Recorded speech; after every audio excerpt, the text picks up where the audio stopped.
যে আমি মাছগুলো ভাজার জন্য হলুদ মরিচ মেখে নিলাম। এখন মাছগুলো ভেজে নিব।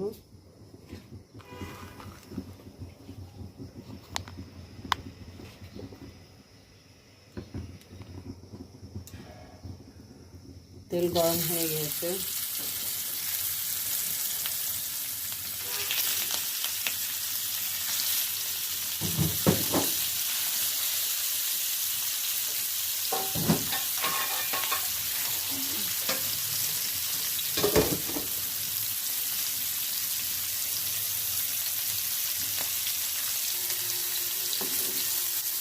মাছগুলো উল্টে দিচ্ছি। এক পিঠ ভাজা হয়ে গেছে।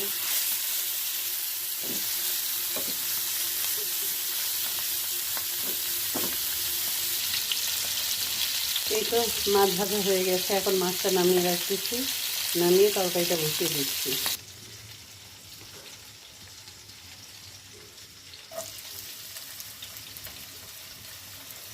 পেঁয়াজ দিয়ে দিলাম। পেঁয়াজটা একটু সতে করে নিয়ে আস্তে আস্তে সব মশলা দিয়ে দিব, যেমন করে সবসময় দিই। সবার আগে একটু আদা রসুন দিব। একটু পেঁয়াজ লাল হয়ে গেছে। এখন আমি মশলাগুলো দিয়ে দিচ্ছি। যেহেতু আমার তরকারি পরিমাণটা একটু বেশি, 1.5 চামচ আদা দিলাম।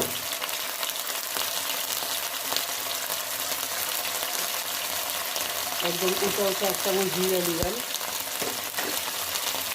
গরম তেল চোখের মধ্যে ছুটে আসলো, কারণ এই আদা রসুন থেকে তেল ছুটে, এটা একটা ঝামেলা। চুলাটা কমিয়ে দিচ্ছি।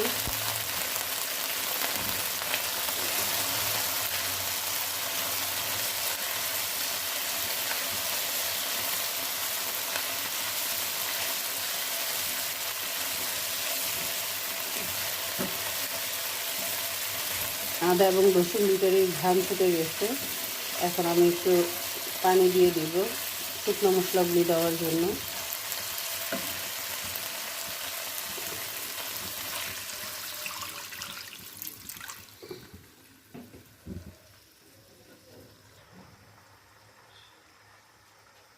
এক চা চামচ,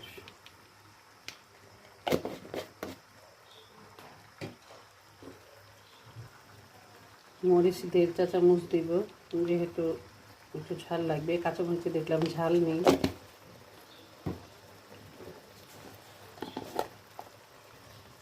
ধনিয়ার গুঁড়ো দিব, লবণ দিব। সব কিছু দিয়ে নেড়ে চেড়ে নিচ্ছি। মশলা